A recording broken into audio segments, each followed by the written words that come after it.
Welcome to Real Estate Investing Open Kimono by Home 365. I'm Daniel Shaked, and here we are discussing real estate's biggest traps with brutal honesty. No fluff, just raw truth to help you win.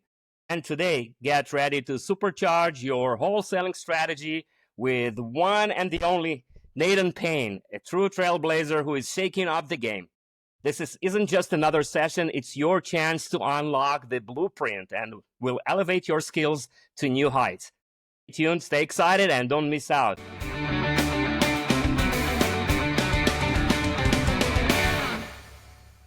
Nathan, so great to have you here. It's a long time that I wanted to talk to a wholesaler, and I'm so happy that we came across each other, and I have tons of questions. So thanks for coming over.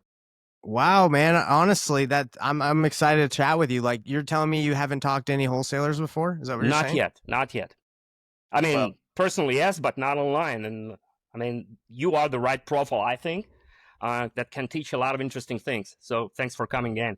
Yeah, I'm glad I can be the first, and hopefully I make a good impression, man.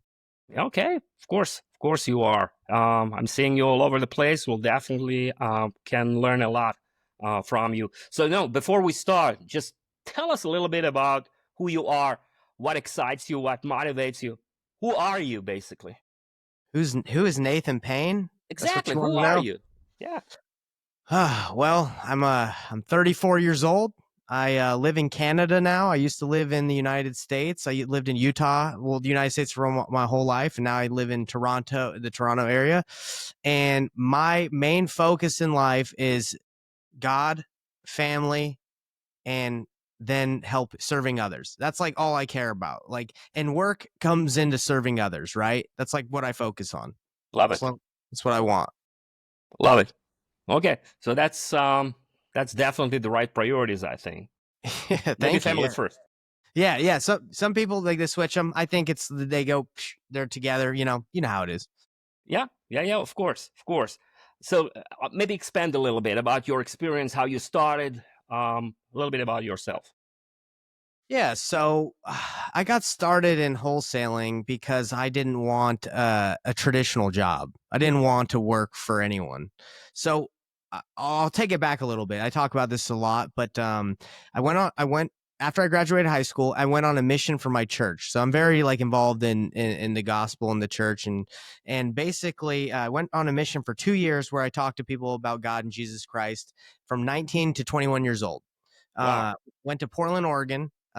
When we're on our missions, like no TV, you're not watching TVs, no girlfriends, you're actually in a different country or a different state than where you grew up or where you were from. And you're dedicated from 6:30 to 10:30 every day to serving and talking to people about Jesus. So I did that for 2 years. After my mission, I went to college, and there, a lot of the people recruit missionaries or people that went to did what I did. They recruit them to go knock doors and sell door to door any product. You got alarm systems, you got dish network, like satellite TV at the time, cell phones, what else, pest control, you name it. They go to these people because they're like, hey, you just for 2 years were talking to people. You're probably not scared to talk to people, and you know how to knock doors and approach people. So that's why. So I did that my whole college career, made good money. And yeah, door-to-door sales for 6 years. After college, I graduated. I met my wife, and I said to myself, I don't see myself knocking doors for the rest of my life. That doesn't seem like something I want to do. So I sat down and I said, what can I do? What am I going to do with my life? And I started applying for sales jobs. What was one of the jobs? It was insurance agent, opening an insurance agency or working for life insurance. Another one was medical sales, doing all these things. And I had to go through this interview process, and I didn't really like the interview process because I would sit in front of people. They'd ask me all these questions, and I'd say, hey, they didn't know that I was a top producer, a very good salesman. They would just ask me questions like that. I just felt like they didn't see my skill set. What's your strongest point and what's your weakest thing? Yeah. Yeah. And Yeah. I had just been working for myself. Even you could call the mission, like you were there, you were in charge of your own schedule, you're in charge. So I had been working for myself for so long so then to go to the interview process, I didn't really like it. So I said, I don't know if this works for me, like trying to get in a bunch of interviews and get a job. I'm just going to go work for myself. So my roommate when I was in college had done real estate, and he had always told me to do it, but I was always saying, hey, no, I'm doing well at the door to door. I'm not going to do it. I call him. I say, hey, are you still doing this real estate thing? He's like, nah, I'm not doing it right now, but I want to. I said, hey, quit your job. I'm going to quit the door to door thing. Let's just build a real estate company. Let's just go all in. So he's like, okay. So me and him just started not knowing anything. I didn't know what wholesaling was. I didn't know anything about real estate, but I knew you could make money. So that was how I started. That's amazing story. Before we dive into real estate, give me like the craziest story you had with the door-to-door experience, like It something you was, remember. yeah. So Not this one, the other one. I'm just yeah. Well, so let's go for this one. I was knocking in Dallas, Texas, in the area of Dallas, Texas, maybe 2013. And we were selling satellite TV, Dish Network and DirecTV. Now, where you would sell the most accounts were like in very rural areas. Like you'd even have to go outside of Dallas, Texas. So we drove about 2 hours north to the border of Oklahoma in this random town. So I get out and I'm knocking, and it's like 8 or 9 o'clock at night. We would go till like 9 o'clock. wow. And it's pitch black, and I'm in this random town. Probably people don't know who we are or who I am. I'm knocking on this guy's door to sell him Dish Network. And he opens the door and he has a gun and he's like, "What are you doing?" And I'm like, Get I'm off only my porch. right. And I'm like, I'm here to sell you Dish Network, sir. And and he's like, oh my, he's like, no, leave right now. So that was probably one of the craziest experiences because I realized after the fact of having the gun on me, I was still trying to sell the Dish Network, but that I was thought you probably would one of take them. it. I thought you would take it another step forward, saying me at the end that he became your biggest client, and you I would. eventually sold. No, I wish. No, he was not willing to talk. And then I put it together now. I'm like, okay, it was late at night, random town. They probably don't have anyone knocking on their doors. This guy probably was scared. So, oh, for anyway, sure, for sure. Okay, so now we're hitting your phase of real estate. So you start this company with your roommate, you said, your yeah, partner. Yeah, my old roommate in college, and I had reached out to him because I was like, man, he probably knows quite a bit about real estate. We got together, and I realized he really didn't know that much. unbelievable. Okay, and since you are running the same company, hmm Yeah, so we're tell us working about this together. one. So Tell me about it.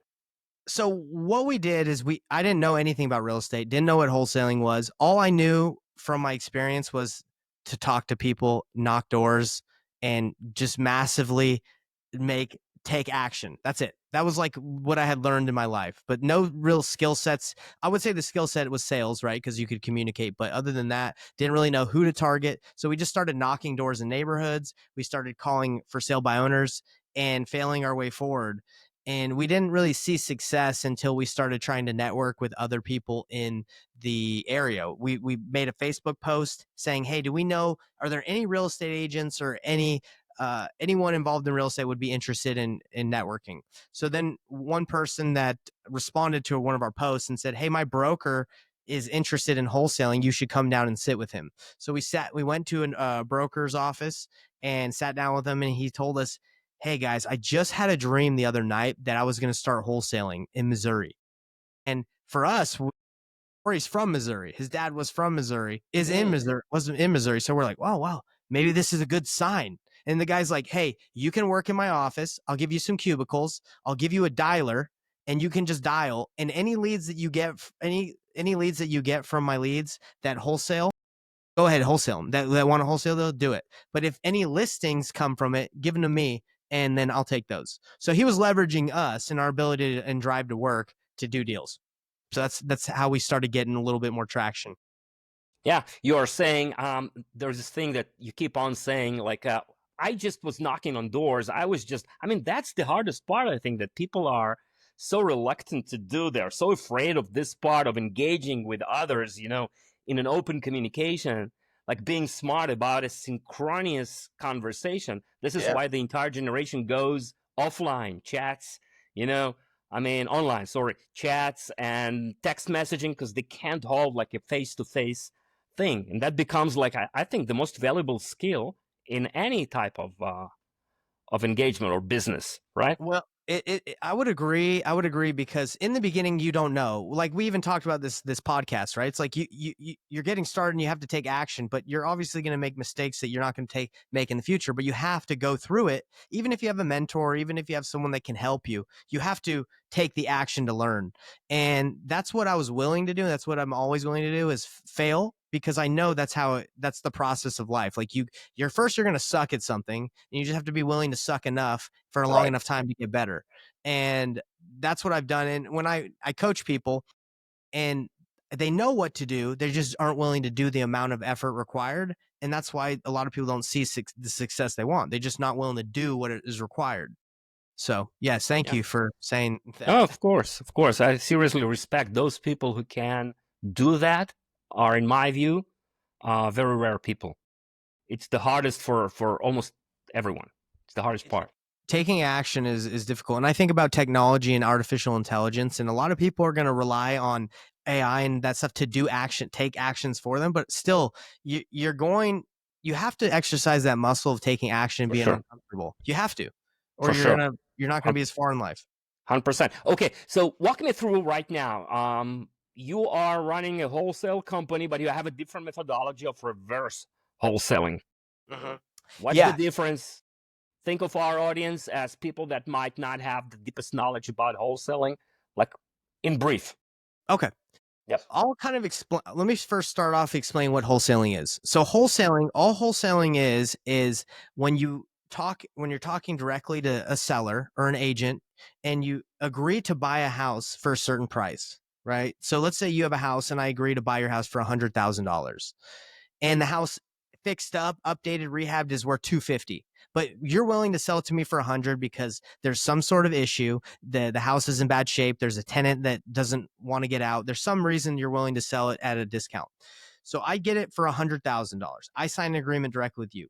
Wholesaling, all it is it's us taking that agreement and wholesaling and assigning your contract, the rights to purchase that contract, to someone else for a fee. So I could, if you're an investor, I can say, hey, I have this house. I'm going to buy it for 100,000.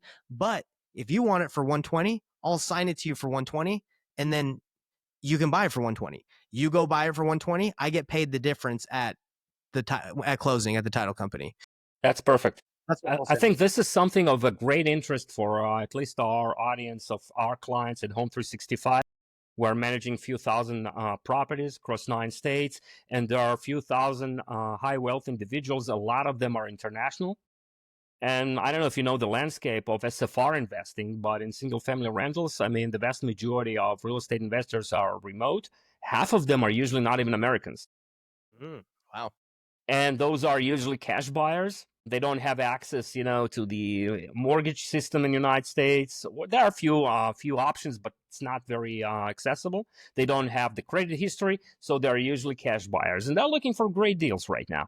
So for those types of people, like, what do you offer today? I offer great deals. That's great. Love it. That's it. Okay. That's what we do. Like our goal is to find a property that we can make money off of. And how do we do that? By getting a good deal. And we aren't willing to, or not we, like wholesalers will take down deals sometimes if they want to fix it, flip it, keep it. But the business model is built off of finding distressed like properties or situations to help people solve problems and then making money off of not owning the arbitrage. Yeah, not owning the asset, but taking it and giving it to someone else who's willing to take over. So but you actually make the offer. You basically transaction is with you, right? Not with the owner. But there's a certain period of time where you basically resell that contract in a way. Yeah. So let's take it back to the example. You have the house, you're the seller, and I'm the wholesaler. I'm gonna buy it or I'm gonna wholesale. I have an option. So I can say, hey, I'll buy for 100,000. Me and you sign. And then John or a foreign investor says, hey, or I send it out to the foreign investor and say, hey, I have this house for 100,000. But I'm willing to sell it for 120, 130, and I'm talking to a couple people. What would work for you? Like, are you interested?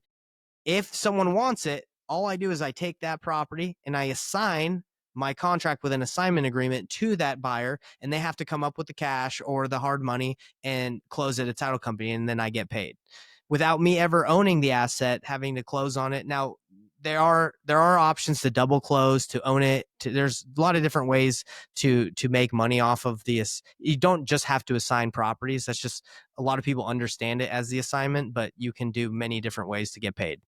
Got it. Got it. Perfect. I mean, that's definitely an interesting. So you have a platform with all the inventory listed. You know what? Let me maybe ask you a different question. What's harder to get, the inventory or the call it the supply side of buyers? It's a good question. For me, it used to be the buyers. It used to Really? be the buyers, but now with technology and knowing where to look and relationships, that's pretty, it's easy to know where people are buying, and the hard part is getting people to getting a hold of people. I think that's the hardest part about business right now, is getting people to answer their phones, to engage. Like, there's so much competition, everyone's trying to get your eyeballs. That's the hardest part. Like, if I have a good deal, I know it's a good deal, but can I get the person who will buy it or has bought properties in the area that would want it to take action within 7 days while I have it under contract? That's the challenge. So basically, sourcing a deal is a bigger problem than sourcing a potential buyer. That's what you're saying. Right. They everything has its challenges, but Of I course, it's would a say balance. it's a balance. Generating motivated seller leads is not difficult, in the sense, like, you know where you can get leads. It's converting those sellers, because when you're talking to a seller, everybody has a different situation. Everyone's going through a different struggle. Some people aren't motivated, some people are, some people waste your time. That, I would say, is the one of the most difficult parts with wholesaling. Is a lot of people are like, "Oh man, these leads, or like, it's not good. I'm not producing enough, generating enough leads." It's like, no, every situation is different, and you have to be good at the process of converting and selling people. It's a sales process. You got It's to a psychology more than everything. Oh, it's Like you more said, than I anything. like it. You help people. They might have a distressed situation. You are just a savior. Yeah. And this is the thing with the distress situation. A lot of people think we take advantage of people. We're just looking for situations where people don't know what their house is worth. That's not my sales process. Maybe that's some people that are in the industry that won't be there for a long time.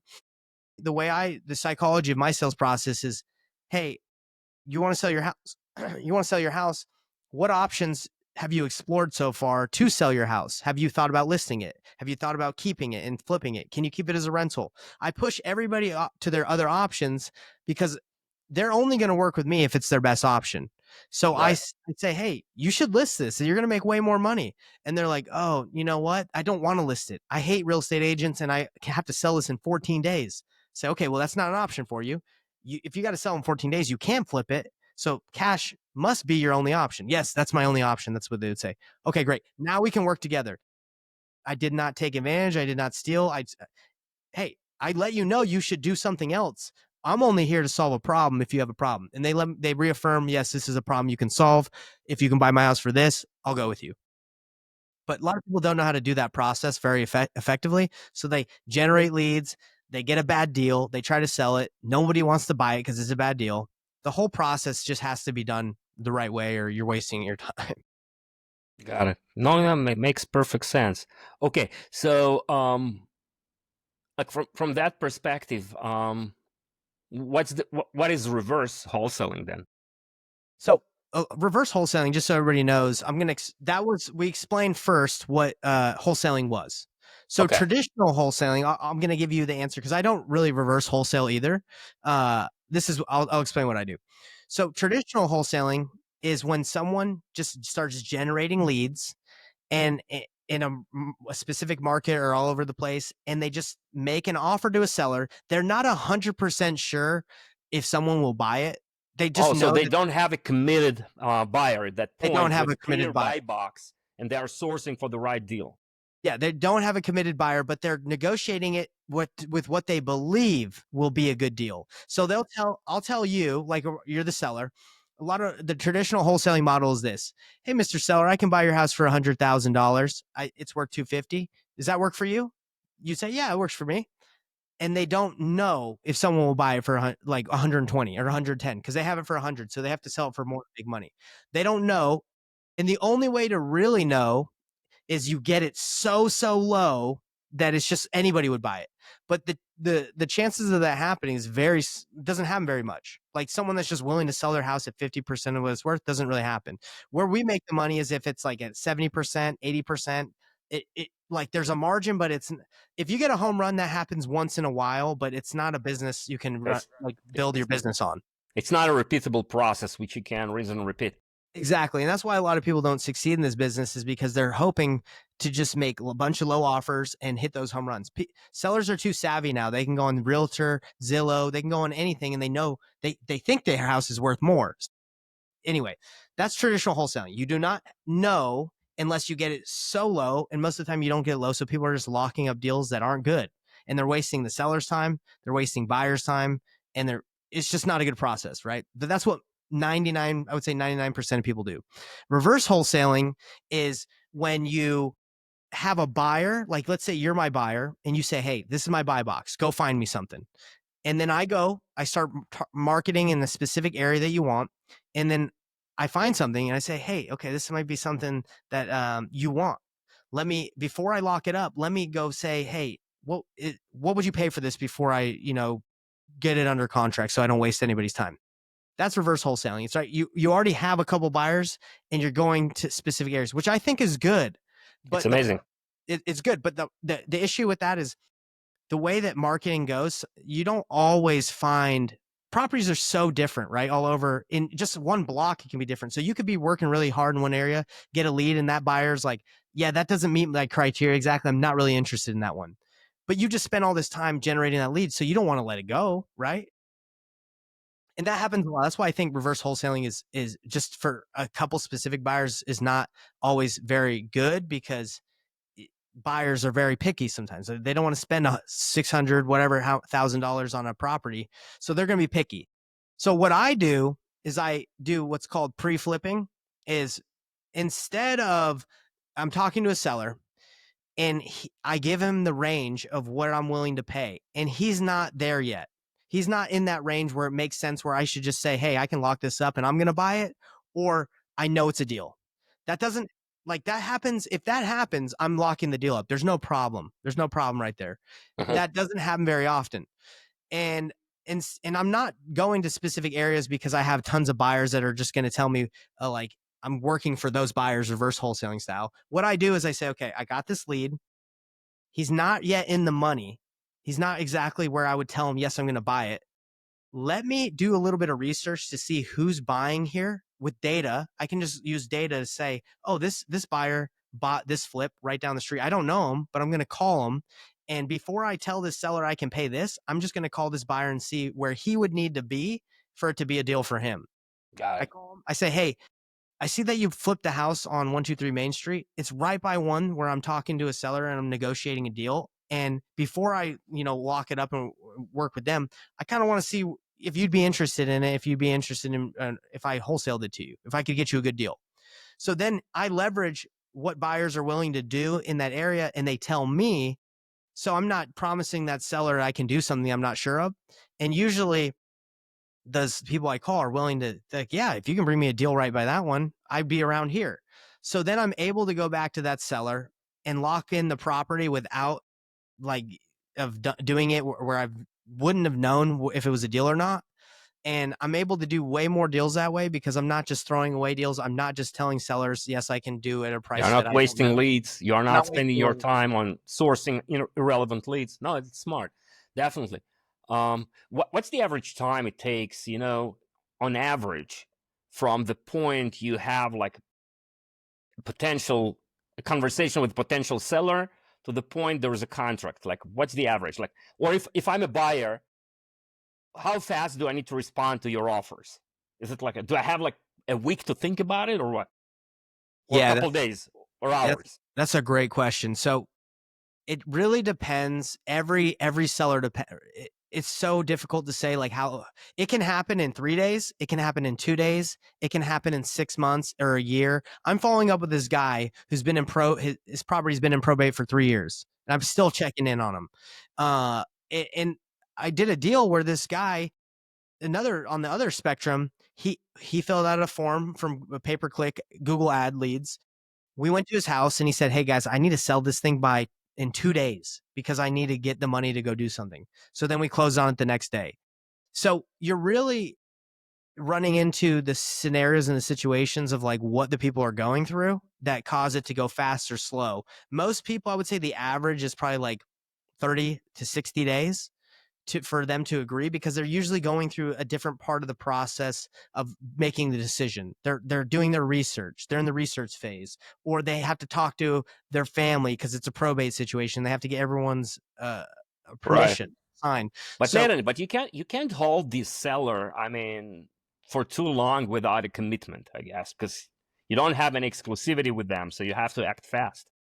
yeah. So if we are to get it under contract, I would say the end buyer has to act quick, because when we get these properties under contract, we're not under contract with the seller and saying, "Hey, I can buy your house for 100,000, but give me a 30-day inspection period." Like, they're not going to do that. It's usually 7 to 14 is the max. I would say 14 is the max that I get. And a lot of the time you win deals if your inspection period or the time that you need to verify is like a day or two, because you're like, "Hey, I just need a little bit of time." And everyone else you're talking to wants 7 to 14 days. I'm going to let you know faster. Buyers need to act quick because that's who we're relying on. And that's why my strategy of like reaching out to people, even when I don't have it under contract, is good, because when I go back to the seller, I'm already certain that we can do it because I already talked to someone. So I'm like, "Oh yeah, we can close 2 days. We can give you $10,000 earnest money and we're ready to go." So that's why that strategy is very powerful. Do you have a platform where people, I mean, investors can log in and see the inventory in real time? Personally, I don't have a platform I don't have that many deals. Like, I'm a smaller operation and I like it that way, just to keep it. I used to do many deals a month, and the overhead and the business model I didn't like. I like doing a couple deals a month, and that's about it. Uh, and teaching people how to do it. But there are platforms where you can look at deals and Of people course. can look. Yes, Yep. Okay. Sounds interesting. So what's you're teaching people how to do that? that's right. Why? So when I first started this business, it was extremely difficult for me, and I'm not an idiot. At least I don't think I'm an idiot. It was difficult for me to figure out the business and do it efficiently and effectively, because I was following the traditional wholesale model of make low offers. If it doesn't work, just follow up with that seller forever until they say yes, which doesn't work because they're just going to work with someone else that's better, that didn't lowball them. But that's how I did it, and that's what they teach. And I was like, that's not the best way to do it. So I'm dedicated to showing people a better way to do the sales process and the wholesaling process, how to have better conversations, how to be open and honest. And a lot of the time I tell people I am wholesaling the deal, right? If I'm going to, I say, "Hey, look, I'm not this. You want a little bit more than I can pay? I'm going to see if I can work with anybody. I have some other cash buyers that I wholesale to and fix and flip with that might be able to pay more. Is that okay if I run this by them?" So just the process of doing wholesaling that's being taught and a lot of people do is kind of shady. And my goal is to show people the right way to do it. And I enjoy teaching. That's why I teach it. So if who's your like perfect student, I would say? Is that like someone who is a real estate investor? Is it someone who just wants like you to get into the real estate game first? Who are the people that are reaching out to you? Perfect client would be someone who has a marketing budget that is willing, because this game it doesn't require that you have a marketing budget, but it makes it a lot easier if you're able to pay for leads. So it'd be someone that has at least like $1,000 a month, that is able to generate leads through pay-per-click or some sort of lead generation, that is interested in learning how to get into the business, but is okay learning step by step, instead of thinking they can just come in and immediately like negotiate a great deal and then sell it. Like, it would be someone's like, "Yes, I understand it's going to take some time and I'm okay to learn step by step." And what I do in my apprenticeship is we say, "Okay, we're going to help you become a master at qualifying the lead that comes in. And then we will tell you what to do to the next step, or we'll do it for you and we can partner on the deal." That's my On-job ideal training, client. and you give them the access to your supply side of potential buyers. Yes, exactly. And we say, "Hey, you can do it yourself, or if you want, you can watch us do it and we'll teach you." It's like a legit apprenticeship where it's you watch and you learn, and you grow, versus a lot of the courses that you'll see in mentorships, they just give you information. They say, hey, this is how to do it. Go ahead and do it. It doesn't work. That model does not work. It gets a lot of people frustrated because just because I tell you, if you told me how to start a property management company and you told me everything, I still wouldn't be able to do it that well, or probably at all. It's the same thing with this industry. I can tell you exactly what to do and where to go to get the leads. You're going to struggle at every step of the way just because that's how it is. We are there every step of the way to help you through that process. Got it. What do you think is the biggest, I would say, misconception about wholesaling that kind of sets people away from this, which is not true in reality? Can you think about something like that? It's a good question. It's difficult because a lot of people think you do not need money to get started in wholesaling, which is true. I've gotten a lot of deals without money, but I think the misconception is that you can create like a really sustainable business without spending any money on like marketing or lead gen or software. Like it's a business. You have to invest in it. You have to invest in yourself and in it. So I think that was a misconception I had. Now there are outliers. There's people that just do deals through networking or with agents, and that's all they do. That's again, I would say those are outliers, and if they're successful, great. But I think if you want to run this like a legit business that's going to get you paid, you got to run it like a business, and you have to invest in yourself and in the business. Right. Right. People sometimes think that those types of, I don't know, guru culture, I don't know, people are selling dreams for newbies. Yeah. Okay. So how do you keep your program be real? I mean, not something like that. Yeah, not selling the dream. I mean, not a program for newbies. Let me charge you for a mentorship, and it's a real thing. We're going to teach you real skills. Like, how do you keep it real? I guess people are coming with a lot of question marks, right? The way that I do it and what we do is when I first started coaching, I thought, because that's how I learned, is the course model and the model of like just coming on one call a week and just somebody can ask you a question like one time. I thought that's what got people success and that helped people. And I've soon saw that like people don't take action, right? If you just do that, and it's very hard to succeed. There's going to be those outliers that do that. So I quickly stopped doing that because I feel like that's not the way to do it. I'm way more involved. So when I'm on the call with people, I'm like, hey, look, this is going to be hard. This is starting a business. This is not going to be easy. Like this, you're not going to be able to, I give them the real deal. I'm like, are you sure why do you want to get into wholesaling? Like this is going to be a roller coaster ride. And so is anything you start, right? Nothing is easy, but I give people, I believe, the realistic expectations of what business is. And that's how I'm able to avoid the dream thing. Cause I'm not sitting there being like, hey, you want the Ferrari, you want the nice life and the lavish life on the beach. We don't talk about that because if you want, it's going to be a lot of hard work. It's going to be a lot of hard work. And I don't have anyone that's coming in with the expectation that they're not going to have to put in a lot of work. And I'm not saying that other people do that, but I don't know. I don't know how other people are closing people and telling them to join their programs. I think it is a lot of like the dream and getting them excited. We don't talk about that. One of the problems I see in our business, by the way, comes out of those people that are selling dreams in a way, is the fact that there are like Excels and various P&L pro forma spreadsheets, which never aligned with the reality. And then, it's like they forget about the maintenance, about the CapEx. They forget about all those small numbers. And eventually people are anticipating whatever ROIs out of their purchases. It's a business you need to run, a rental property, right? And there is a reality. You will have a delinquent tenant for sure, and you will have a trashed house for sure at a certain point. Yeah, and there's a lot of people that make money off of selling that dream of get rich off of owning assets and real estate. Like thinking, what's the book, Rich Dad Poor Dad? That guy has probably bankrupted tons of people, but he's also helped people make money. Okay, I'm not going to talk bad about him. But the fact of the matter is, people think if they can just own the asset just for a little bit, it's going to work out.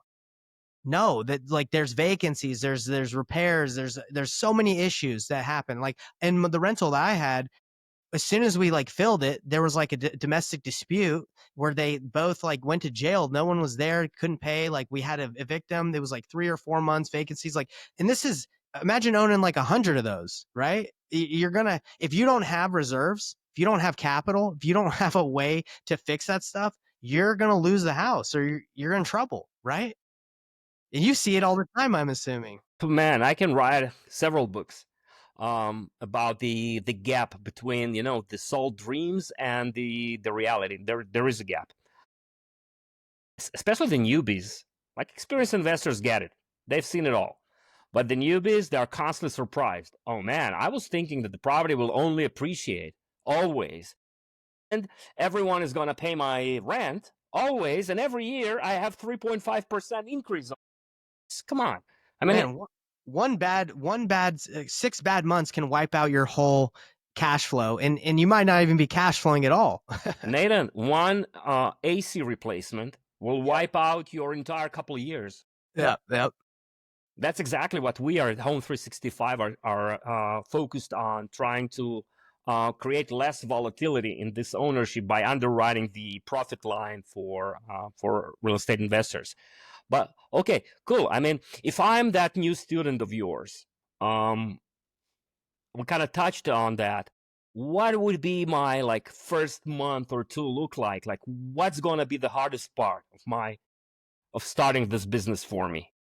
Well, when you work, I would say when you work with me, like it's very clear on like what you need to do. So what we do is when we get people started, we say, okay, the first thing you need to do is they sit down with me one-on-one and we go over, I call it the life plan. Like, why are you doing this? Like, what are the end goals? Because this is going to get hard. So we have to remember why you're doing it. So it's like a mindset, mindset plan. Because you need to remember why, right? Like, why do I get beat up by business every day? It's because I know the purpose, and I try to get everyone set up on that. So the next thing is we need to pick your market. We have to make sure you're not in a bad market where if you get deals, people will buy your stuff. So that's the next thing. We make sure you have the right market. Then we get your marketing, your lead generation set up. Whether you're paying for marketing or you are going to generate the leads yourself, is now that you know where you're going, let's start generating the leads the most efficient, effective way possible. Once those leads start coming in, now you need to master the qualification process of those leads. Are you good at identifying a motivated seller? Because a lot of people think just because someone wants to sell, that's someone we're talking to. That's not true. If someone wants to sell, that doesn't mean they're our ideal client. So we have to get the people we work with good at that process. Now, that's where a lot of people have to learn for a long time, is having that initial conversation, identify, have good conversations. After that, we gradually train them to close their own deals, find their own buyers. So it's a step-by-step process. So it's not some overwhelmed thing, because we are there to take a lot of the process that they're not able to do yet, or they don't feel comfortable doing. If they want to do it all, they can do it all. So Right.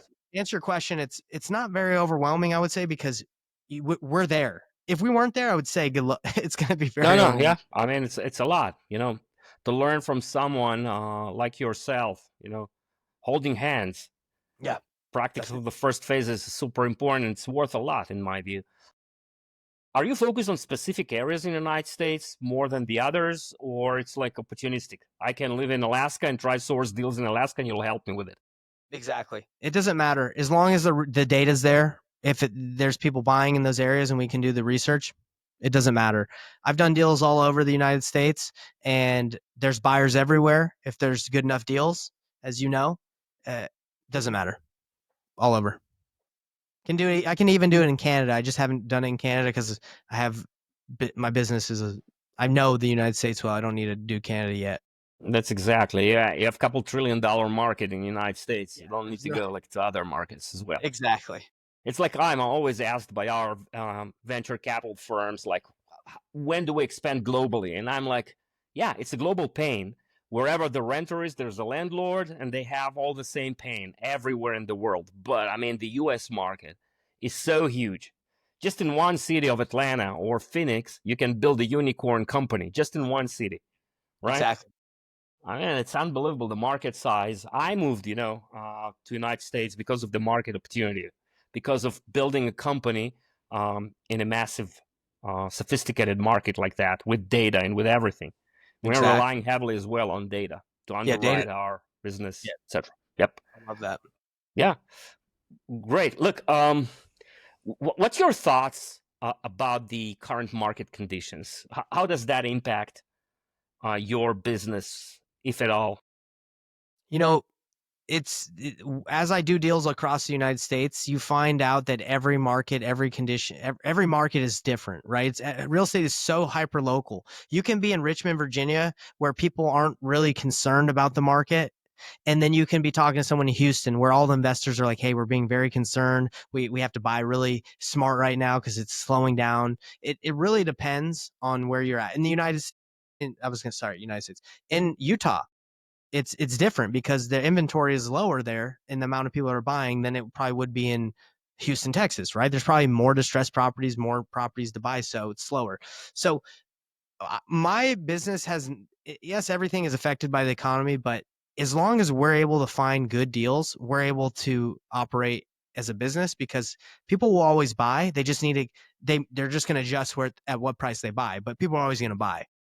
I'll tell you what, from the buyer perspective, I mentioned, I think in our pre-conversation that we have a lot of international buyers. I think it's not unique to our company, but there's quite a lot. I mean, from outside of America, because the real estate in US attracts a lot of foreign capital because of the numbers. You would think that 6%, whatever percent cap rate is bad.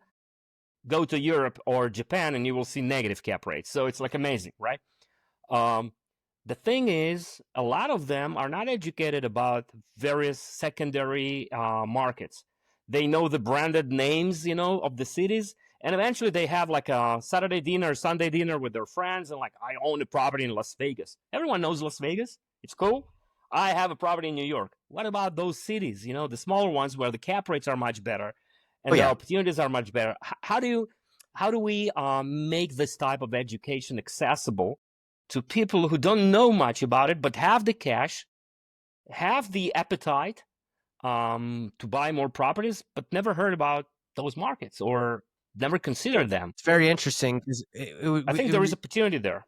oh, 100%. Like for example, in the Midwest, you're going to find better returns on your investments than you are in California, right? Or Exactly, New York. for sure. But maybe they haven't heard of St. Louis, Missouri, or maybe they haven't heard of like Minneapolis or some of those other cities that aren't as popular. Uh, I would assume you would just have to educate them on the returns, right? Like the cap rates, how much better they are, and say, hey, there's people. This is this population size. It's not going anywhere. The data shows that this is growing.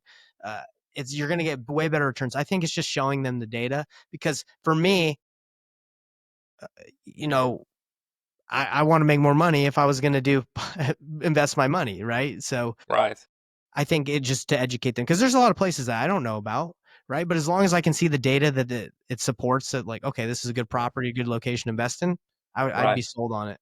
Is that Man, what it's you yeah, face that a lot with your yeah, investors? They're like, oh, I don't know about Springville, Missouri. exactly. So yeah, I mean, we are operating in like 16 different metros, I would call. Some of them are smaller cities in central Pennsylvania or in other places with pretty good and decent numbers today, which are not even comparable to the bigger branded, call it cities or tier one type of cities. Um, not to speak about specific neighborhoods. So we are producing that data. We're trying to make it accessible. And this is where I feel the opportunities today. Okay, is in those secondary markets, maybe. Of course, Um, I would agree with you. If you have those foreign investors that have capital and you can say, hey, you can invest in Las Vegas, that you can get this return, or you can go here, and it's much better. Yeah, I think yeah, for sure. the more opportunities you put in front of people like that, I think But those are but good. it's not only foreign investors, also the other investors. I mean, the vast majority of people that invest in properties actually live on both sides. New York, California, that's the vast majority. So those are also remote by nature. And by being remote, they are not very familiar with those markets, but that's something else. Cool. Look, I know we're running out of time. We said for 45 minutes. I can talk to you another 45 easy. So, but I know we are short on time. Um, I was just thinking about maybe as a last question, and if you are open to, I would love to have another session with you at a certain point. Of But course. what's the worst nightmare? Like when you think about potential things that can go wrong with your business or with the market. Maybe it has to do something with the technology that's evolving like crazy with AI and stuff. Like what prevents your sleep today? What do I lose sleep about? Exactly. Not except of your small kids and family and all that. I mean, that's Yes. like a You're talking drainer, about right? business wise. Yeah. I'm not afraid. I think this will happen, but I don't think this is just more internally me. I think people will start to uh, have a difficult time knowing the difference between like reality, what's real and what's not real. With the way AI is, I don't. I think being able to tell the truth is going to be extremely difficult for people. Like if there's a I can video, tell you, I can tell good. you, I'm Avatar. I'm not real. Yeah. Exactly. Yeah. And that's the thing, like, if you're new and you don't know who to trust or who to listen to, and I can make an AI replication of me, duplicate of me, that says something that's not true, but I sound confident and there's stuff to back it up, it's gonna be hard to know if I should listen to that person. So, man, that's kinda what I'm afraid of, is I think there eventually anyone is gonna be able to act, or there's going to be things out there that are going to act like uh, they're the truth, or they have like the information that you should listen to, and it's going to lead a lot of people astray and waste a lot of people's time. That's what I fear. Yeah. Do you think that real estate is gonna still be the one of the most important or the best stores of value of our wealth for the future in a world where basically think about it. Prices should be going down. Robots are going to do our job. Um, a lot of it. Productivity is going to skyrocket.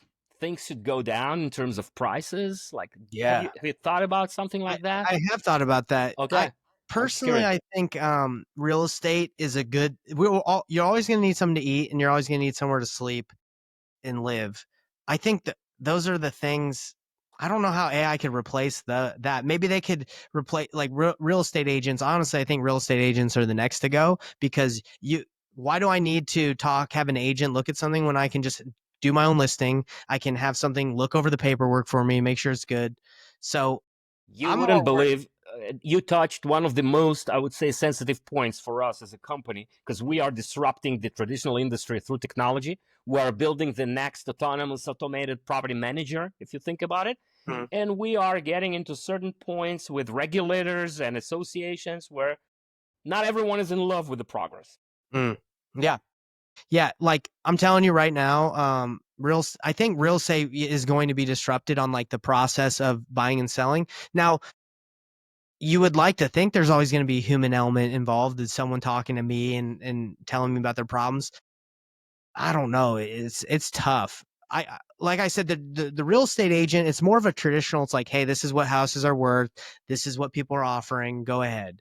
But when it comes to like cash buyers, I don't know if it's that cut and dry.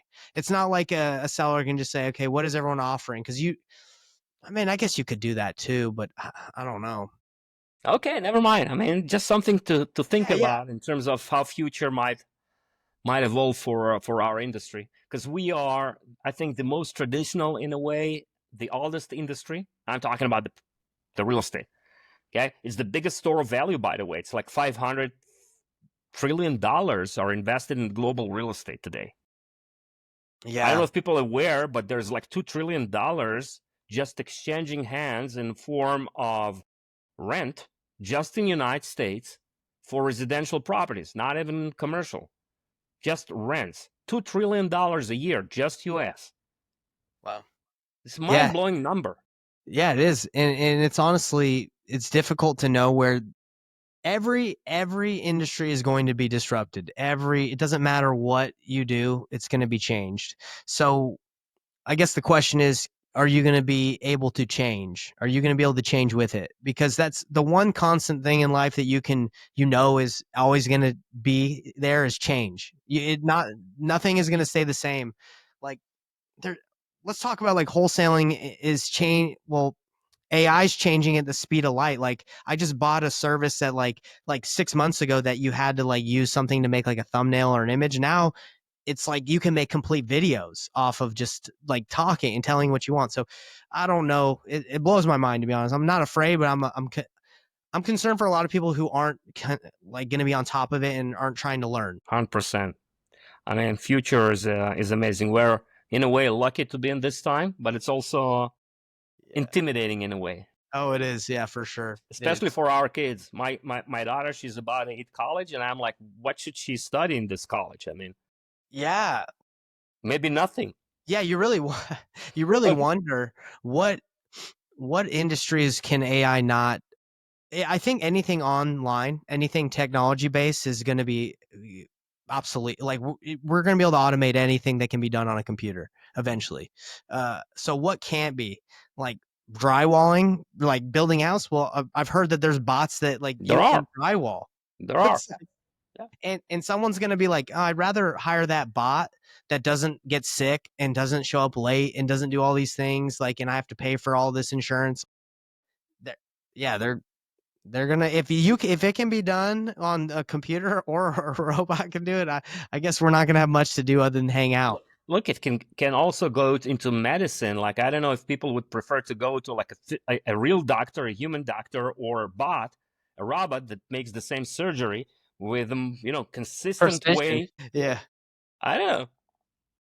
It's like driving a manual car versus an automatic car. I don't know. For some, it might be, or someone who wants to own a horse, maybe. Anyway, we kind of drifted away.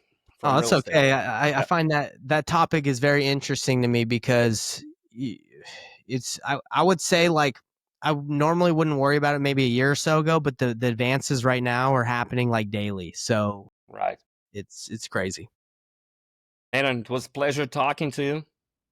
Yes, sir. Thank you so much for coming over. It's interesting to learn about your business model. I'm 100% sure that our real estate investors, our clients, will be interested in a solution like that. So we'll definitely need to touch base, offline and see if we can do things together. Thanks so much for coming over to our new show. It was a pleasure to have you, and let's keep our lines crossed. Yeah, and for anybody that, if you've enjoyed listening to this and you want to learn more or reach out, I have a free Facebook group. It's called Real Estate Wholesaling. The Painless Way. That's what it's called. Real Estate Wholesaling, and then the Painless Way. You don't have to put we'll add it as links below. Yeah, but that's, I give away free courses. I'm in the group. There's a lot of people interacting. The goal in that group is to help people learn how to do this business. And then if they need additional help and they want that apprenticeship, then obviously contact me and I can help you start the business or learn how to do it. But mainly the goal is to help people do this business ethically and honestly, as long as the business exists until AI takes over.